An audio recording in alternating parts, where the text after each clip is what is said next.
vamos trazer a pecuária de corte aqui para o Mais Pecuária. Nós vamos conversar com o Maurício Palma Nogueira, que é produtor, é de família de produtor rural e é diretor da Atenagro. Maurício é o coordenador do Rally da Pecuária, que a gente conhece aqui no país. Então vamos tentar tirar o máximo. João Pedro Cuti Dias está aqui e eu, do Maurício, sobre o cenário da pecuária em 2024, quem sabe também um pouco de 2025. Maurício, muito boa noite, obrigado por te receber aqui. A pecuária de corte... Boa noite, Zaidan, um prazer estar aí com vocês.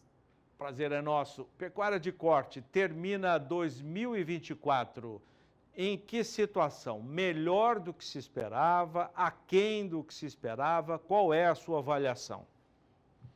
Ô Zaidan, para a gente termina muito melhor do que o que a gente imaginava. A gente já desenhava um cenário aqui desde o começo do ano, apostando numa demanda que vinha se mostrando firme e veio se confirmando, né, desde os primeiros dias do ano. Então a gente já acreditava que no segundo semestre os preços começariam a subir.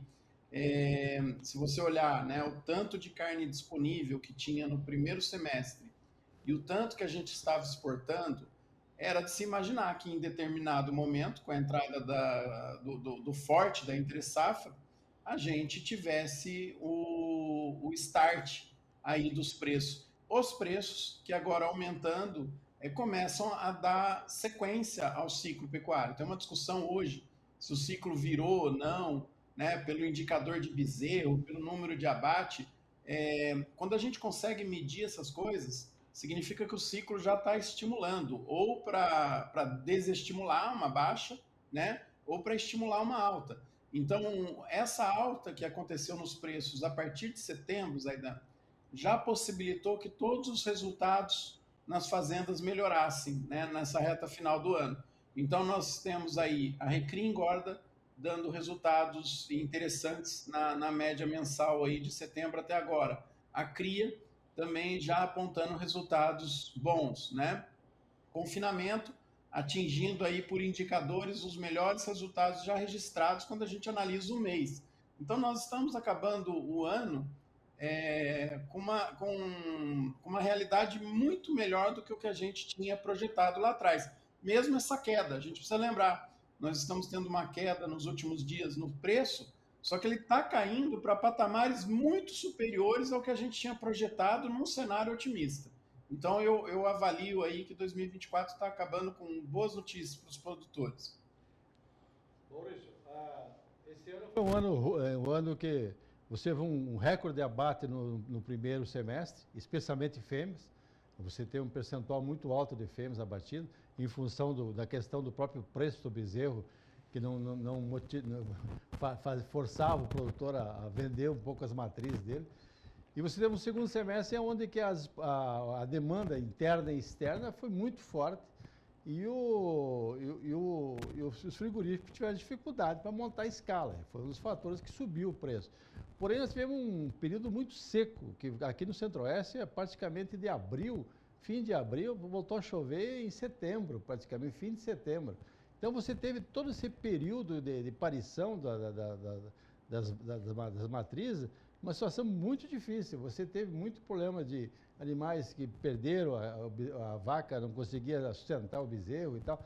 Esse impacto, essa oferta de bezerro associada a essa questão de abate, a questão do clima que não ajudou, e também, um assunto que você entende bem, a questão de falta de pastagem, tudo isso não vai repercutir em 2025 no sentido de que há uma tendência de manter os patamares do preço do boi mais elevados? João, nós estamos trabalhando sim com preços mais elevados para 2025. A gente trabalha, claro, trimestre a trimestre, isso a gente não vai tornar público, né? Porque projeções são sempre complicadas, né? Mas quando a gente fala do ano, nós estamos trabalhando com preço médio de 2025 em torno de 25% a 30% mais alto que a média de 2024. Não é daqui para mais, né? Da média de 2024 para cima, então nós estamos falando de um preço mais ou menos na faixa do que ele está hoje. Queria só fazer uma correção, não ao que você falou, mas em relação à nossa leitura. Mesmo a gente tendo abate maior de fêmeas, é normal para esse período de ciclo, eles estiveram dentro da normalidade, viu, João? Então, se você comparar com ciclos anteriores, nós tivemos o abate de fêmeas dentro da normalidade. O que eu acho que nós estamos deixando muito a desejar para analisar o perfil de abate hoje das fêmeas é levar em consideração uma mudança muito forte que teve no índice de natalidade das vacas no último ciclo. Então, se a gente monitorar a quantidade de bezerro comparando com quantidade de vacas, durante 2018 até 2021, a gente deu um salto de 10 pontos percentuais na quantidade de bezerros colocado no mercado. Então, isso muda, né, o nível de abate de fêmeas que compromete o rebanho. Nós vamos ter que avaliar isso durante os próximos meses e entender melhor esse ciclo que começa a se formar agora, né? Mas nós vamos mudar aí o perfil de abate em relação às fêmeas. E também precisamos levar em consideração, grande parte das fêmeas que foram abatidas, elas vieram de novilhas. Então não são matrizes só sendo descartadas. Teve também, mas dentro da normalidade. Então, o grande aumento veio de novilhas. Se a gente pegar o que mudou de 2023 para 2024, as novilhas responderam por 40% das fêmeas que aumentaram no abate. Então, quando a gente faz essa análise, a gente tem que considerar também que as irmãs delas, né, as que ficaram no rebanho, estão nas fazendas prontas para entrar em concepção ou até já estão prenhes. Agora, você colocou um ponto que é essencial, João, e acho até que essa semana, né, eu estou acompanhando aí em grupos de pesquisadores, de professores, está tendo muito relato, inclusive, de outros problemas que estão oportunamente, porque os pastos estiveram fracos, estão agravando ainda mais a situação dos pastos, o que deve sim impactar tanto esse período de chuvas, né, se os pastos forem ruins, na época favorável eles não respondem direito, como o próximo período de seca. Então a gente também não pode negligenciar o efeito que as más condições das pastagens podem causar no mercado do ano que vem. Mas isso ainda é difícil da gente medir, viu, João? Mas temos que ficar assim com essa informação no radar. Isso pode comprometer a produção de carne, que esse ano aumentou, né, na faixa de 11 milhões de toneladas, equivalente carcaça. Pode haver um impacto no ano que vem, Maurício?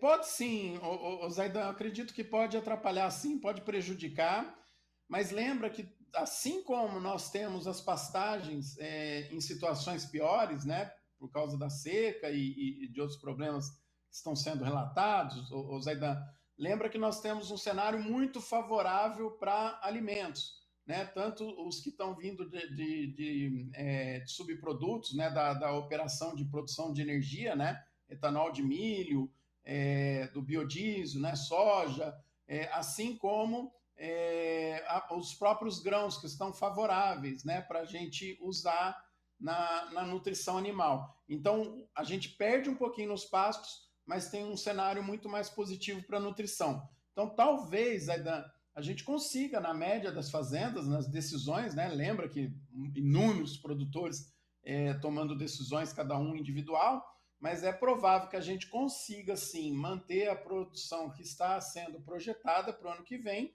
a um custo maior, né? Então, isso só vai acontecer se o preço compensar, e por enquanto é o que indica, né? Que a gente tem um cenário aí positivo de preços para a pecuária de corte para o ano que vem, né? Tanto para boi como para bezerro. Pegando esse gancho, João Pedro, já você faz a sua pergunta. Nós poderemos, então, ter uma pequena mudança no sistema de alimentação do gado. Não sei qual é a expectativa que a Atenagro tem de confinamento de bovinos esse ano. Hoje foi divulgado o censo da DSM, a expectativa é 7 milhões perto de 8 milhões de bovinos confinados. Então, nós teremos uma dependência um pouco maior em 2025 da alimentação no coxo.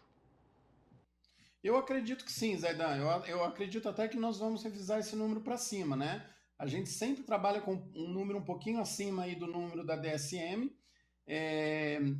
pela metodologia que a gente usa, né? A gente sempre, no Rally, tenta entender a dinâmica das propriedades menores, né? Que geralmente não aparecem nesses levantamentos. Então, sempre a gente tem uma estimativa um pouco maior. Se a gente pegar agora essa reta final de 2024, você vê que o estímulo para operações no coxo, seja no confinamento em si, como em estratégias de terminação intensiva, semi-confinamento, ou mesmo uma nutrição um pouquinho mais reforçada, ela foi muito assimilada pelos pecuaristas. Isso deve se estender para 2025. A gente teria que ter um evento muito negativo, muito ruim, que não dá para prever, né? Coisas que envolvem questões políticas ou macroeconômicas ou sanitárias, para que essa expectativa do produtor mude, né? Por hora, o produtor está sim estimulado a colocar os animais em sistemas de melhor aporte nutricional, né? Ele vai buscar essas alternativas. E voltando lá à questão do João Pedro, lembra também que a gente teve um ano muito bom quando aumentou esses indicadores de natalidades para venda de protocolos de IATF e sêmen, né? E tivemos um ano horrível em 2023, né? Que foi até aí o primeiro semestre de 2024, mas esse mercado voltou a se aquecer agora no meio do ano. Então, nós temos aí os produtores, né? Uma parte grande dos produtores, ou os técnicos que atendem os produtores, já de orelha em pé, atento ao mercado de bezerros para o ano que vem, né? Então, a prenhez desse ano provavelmente já vem com um aporte tecnológico maior, né? Lembrando que nós temos que ver qual o impacto dessa falta de pasto vai fazer aí no índice de fertilidade das vacas e como é que o produtor vai reagir a isso, né, Zaidan? Eu até acredito que a gente entra no ano que vem abatendo ainda uma proporção maior do que tradicionalmente abateria de fêmeas, justamente porque eu acho que a tendência é o produtor ser um pouco mais disciplinado na questão de descarte, né? Não ficar tolerando vaca vazia na fazenda porque o preço de bezerro está melhorando, né? A vaca vazia não vai te dar um bezerro. Então eu acredito que a gente tem aí um pouco mais de decisões estratégicas na hora de planejar o abate das fêmeas do ano que vem. Vou aproveitar a oportunidade para fazer uma pergunta para você a respeito da questão da pastagem degradada. O Brasil hoje fala-se muito em uma meta de 40 milhões nos próximos anos e tal. Porém, quem te escuta falar dos pecuaristas é que eles vão nos bancos e os bancos não têm o recurso ainda. Quando que isso vai chegar, esse recurso que o pessoal fala, eu quero manter, quero dar um prazo maior para pagamento, vai dar um prazo, dar uma taxa de juros no máximo 10%, mas não tem esse recurso disponível na rede bancária. Ô, João, o plano é que chegue o ano que vem, né? Então, se tudo for operacionalizado da forma que está sendo elaborado, né? O ano que vem, no plano safra, esse recurso já vai estar disponível. Então, a gente teria que usar, tecnicamente, isso na próxima época de chuva, né? Mas lembrando uma coisa, João, em relação a todo esse plano, né? A forma, por mais que você tenha uma política, que tenha todo um planejamento, que seja tecnicamente embasado, a gente tem ainda as questões complicadas de fazer esse dinheiro chegar na mão do produtor que precisa. Então, aí já é uma questão de critério, de quem vai receber o recurso. Isso vai de agência a agência, né? De produtor a produtor. Tem projeto, como que foi avaliado, ele tem condição, ele é um produtor que passa segurança para depois retornar esses recursos, né? Ele vai conseguir atender todas as premissas e os protocolos, né? Para que o recurso do programa chegue na mão dele, né? E evidente, né?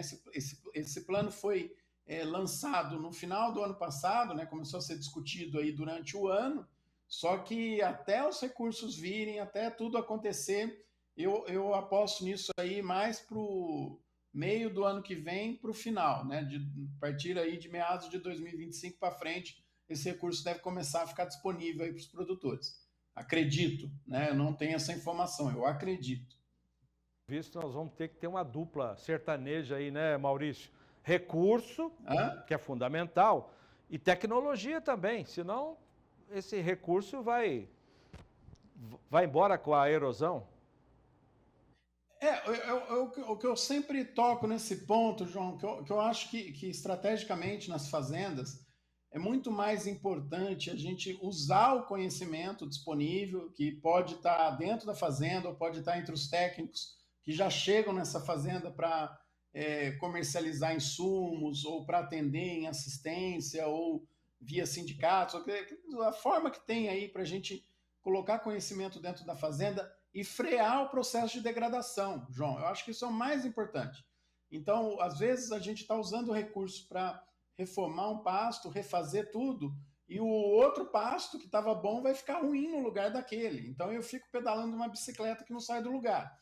Então, a gente precisa de um plano de divulgação de como tratar as pastagens brasileiras de uma forma muito mais técnica e muito mais embasada cientificamente. E me preocupa hoje em dia, né? Você abre as redes sociais, toda hora tem alguém vendendo algum milagre, né? De que dá para produzir muito sem colocar nada no pasto. Quer dizer, nós temos aí muita gente sementeando, né? Via informação, semeando estratégias que vão arruinar as pastagens dos produtores que não tomarem o devido cuidado com a forma de conduzir os pastos, né? A gente não pode afrontar a ciência, todo o trabalho aí dos pesquisadores, dos técnicos que se debruçaram durante décadas para entender aí toda a dinâmica das forrageiras tropicais, né?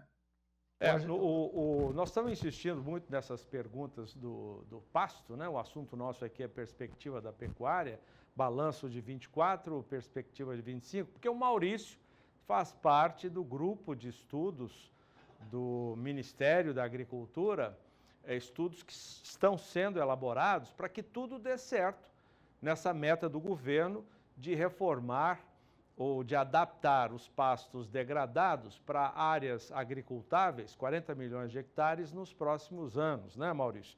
Acho que o João Pedro quer continuar nesse assunto. Eu acho que essa questão que você falou, Maurício, de o cara entender que a pastagem é uma cultura perene, que se ele colocar os insumos na época certa, se ele manejar esse pasto, não rapar esse pasto, tem uma série de coisas que muitas vezes não precisa muito capital, precisa conhecimento. Essa extensão que eu acho que está faltando também chegar, especialmente no pequeno e no médio. O grande ele tem condição, ele contrata consultoria, vai embora. O pequeno e o médio ele não tem. E ele não tem equipamentos, ele tem que se organizar para poder trabalhar em conjunto. Porque se eu tenho problema, o meu vizinho do meu lado é quase igual ao meu. Então, se nós conseguirmos agregar esse pessoal para trabalhar em conjunto, as coisas seriam muito mais fáceis. E a terceirização nas operações, porque não vale a pena comprar um trator, um esparrador de calcário para usar do mesmo. Teria que ser a formação de patrulhas mecanizadas e o próprio banco que for financiar, por causa do medo do retorno do capital, ele teria que ter um fundo de aval para poder garantir essas operações e chegar mais fácil o dinheiro até o pecuarista. Eu acho que é por aí, João. Inclusive, vamos pegar o exemplo da própria reprodução, né? O que viabilizou a gente dar esse salto todo foi justamente os protocolos de IATF permitirem que todas as vacas fiquem no cio ao mesmo tempo para você conseguir chegar lá com um técnico especializado e fazer a inseminação. Então você otimiza, você transforma esse processo numa indústria. Falta a gente usar toda a nossa capacidade, criatividade, que o brasileiro é criativo, é barbaridade, né? Para a gente conseguir chegar num modelo que a gente consiga atender aí todos esses desafios nas propriedades pequenas, né?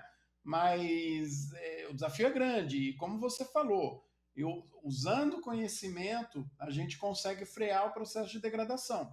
E aí, claro, né, nós vamos criar uma meta para a gente melhorar a produtividade, aí nós vamos precisar colocar tratos culturais nesses capins, né?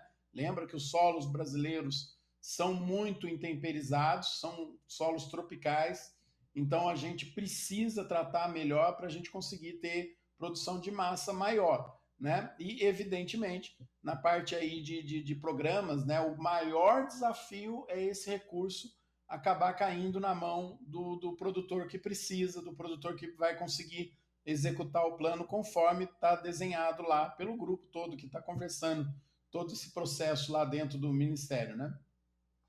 Vou voltar para o nosso tema inicial, que é fechando 2024 e já pensando em 2025, quem é que vai sair na frente? Quem é que vai liderar a retomada de alta nos preços?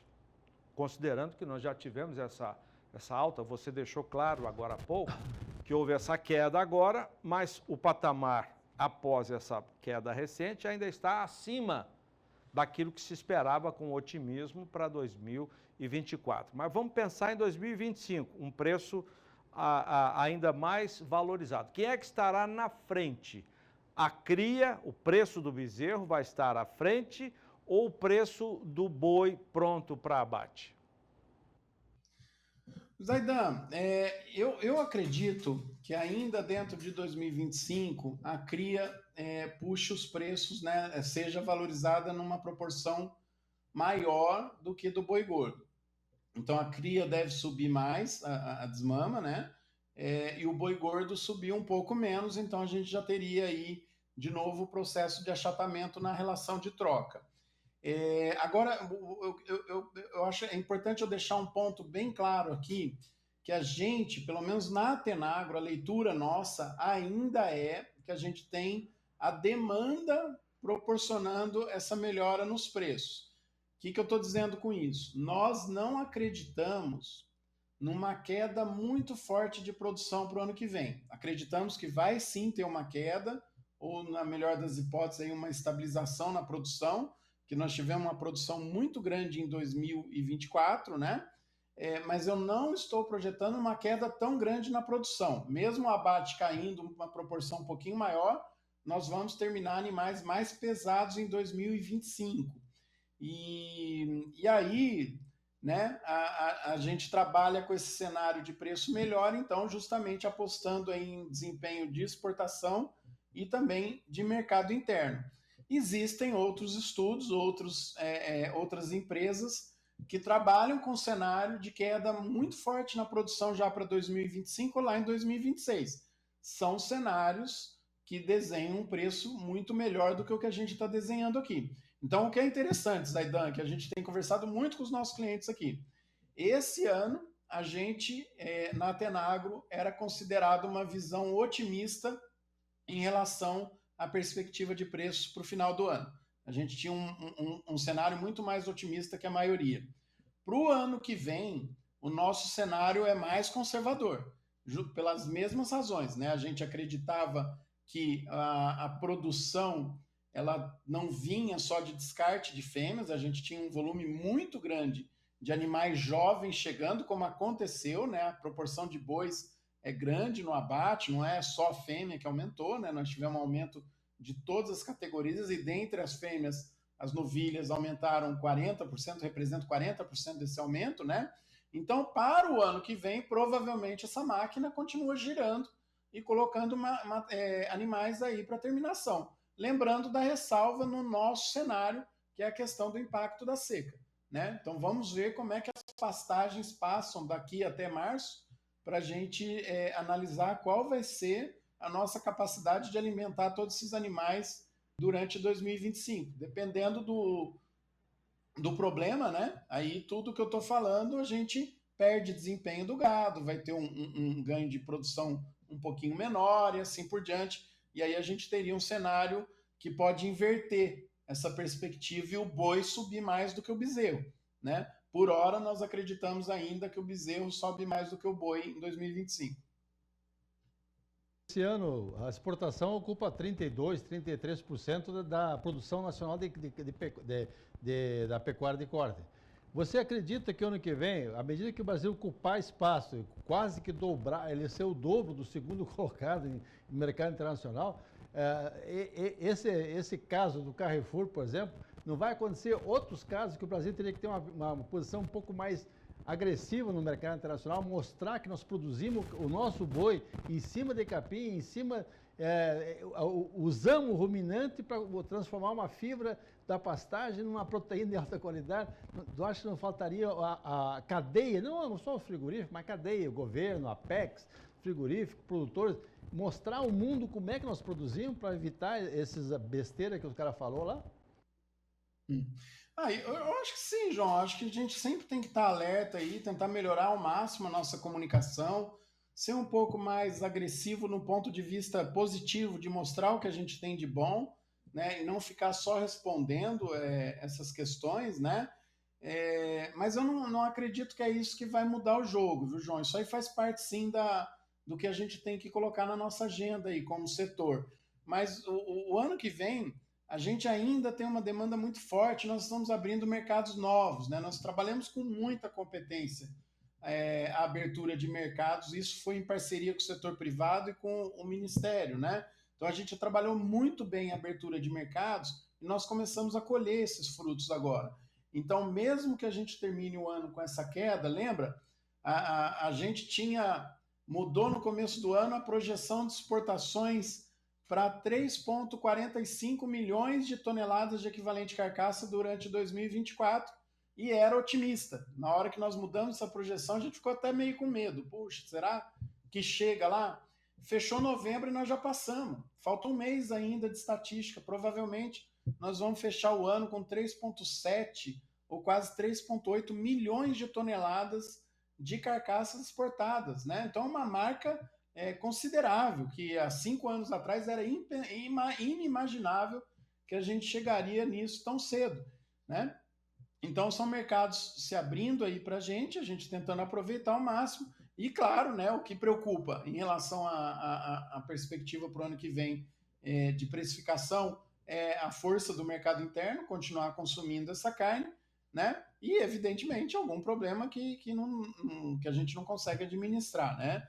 Eu nunca vou deixar de expor o receio que eu tenho com relação a questões sanitárias para atrapalhar as nossas expectativas aí, os nossos planos de continuar exportando bem como a gente tem exportado. Isso, a estratégia do frigorífico, até que ponto foi decisiva para que houvesse esse pequeno recuo nos preços do boi? Ela aumentou, conseguiu comprar, porque o preço estava alto, fez escala maior. Eu estou dando esse exemplo porque em Mato Grosso do Sul, hoje também em grupos, né, João Pedro, houve a informação de que a JBS não está negociando, está com escala até 30 de dezembro. Essa estratégia funcionou, deu certo? Como é que você avalia o comportamento da indústria e o que o produtor precisa fazer diante disso? Zaidan, a indústria teve um ano muito bom até setembro, né? Se você colocar os indicadores, estava exportando muito bem e vendendo carne com margem positiva aqui dentro do mercado, né? A gente tem que olhar hoje para o mercado dos desossados, que a maioria já desossa, né? De setembro para cá, quando os preços do boi começaram a subir, a margem de mercado interno da indústria começou a despencar. Então, até a gente aqui foi alertando semana a semana. Vai se posicionando, porque a relação de troca está boa, o mercado futuro está bom, vai se posicionando que há um risco do mercado inverter. E aí, quando ele inverte, né, que é o que aconteceu agora, a gente nunca sabe até que ponto ele vai cair, né? Ele vai buscar um ponto de equilíbrio. Então, isso era esperado por causa do mercado interno, né? E claro, a indústria toma a decisão dela, ela vê que está começando a apertar os resultados, ela vai parar as plantas, ela vai diminuir um pouquinho, vai esticar as escalas, vai dar aquela chacoalhada na árvore para aparecer a oferta que está disponível. Isso faz parte do jogo. Agora, Zaidan, precisamos lembrar o que aconteceu de diferente nos últimos dias para a indústria dar uma endurecida nas negociações. A exportação, apesar do resultado estar ótimo, né, a exportação de novembro caiu. E caiu justamente por causa da China, que é um mercado que não é que paga o melhor preço, mas é um mercado que leva uma proporção muito mais interessante em um volume grande. Então a China é muito importante para a renda, para a receita dos frigoríficos, para o resultado e, consequentemente, para a precificação do boi aqui dentro, né? Então, a hora que o mercado da China dá uma enfraquecida, e pode ser que enfraqueça agora em dezembro também, então a gente termina o ano com as exportações em queda, e não é nada alarmante, é normal, né? Movimentos de aumento, de quedas, né? Isso faz com que os frigoríficos não tenham aquela vantagem de comprar o boi para ganhar com a China. Então ele dá uma desacelerada para que o mercado se ajuste, né? Então o preço da carne, imagina, se você tira um pouquinho o pé do acelerador, a carne pode subir, como começou a subir, né? E o boi cai um pouquinho, justamente porque você deixou de comprar. Então o mercado buscando um equilíbrio. Eu acho que isso faz parte do jogo, a gente já sabe como é o jogo, né? A gente está há muito tempo convivendo com isso, então não é surpresa, não, né? Temos que torcer aí para começar o ano vendendo muito bem, com abertura de novos mercados e, evidentemente, com o consumidor continuando, né, dando essa vazão para a quantidade de carne bovina que ele deu vazão esse ano, né? Isso foi fantástico. Nos primeiros 4 meses do ano, o consumidor brasileiro estava com 27% a mais de carne disponível para ele na mesa. E ele comeu. Isso que é interessante, né? Então ele manteve essa produção maior tendo saída, né? Você imagina se ele comesse as mesmas coisas a mesma quantidade que anos anteriores, o preço teria caído muito mais durante o primeiro semestre, né? Então, o importante, quando a gente pensa aí nas relações de produtor com frigorífico ou varejo, é sempre pensar na quantidade de carne que nós estamos conseguindo colocar no mercado a preços atrativos, seja no mercado interno, seja no mercado externo.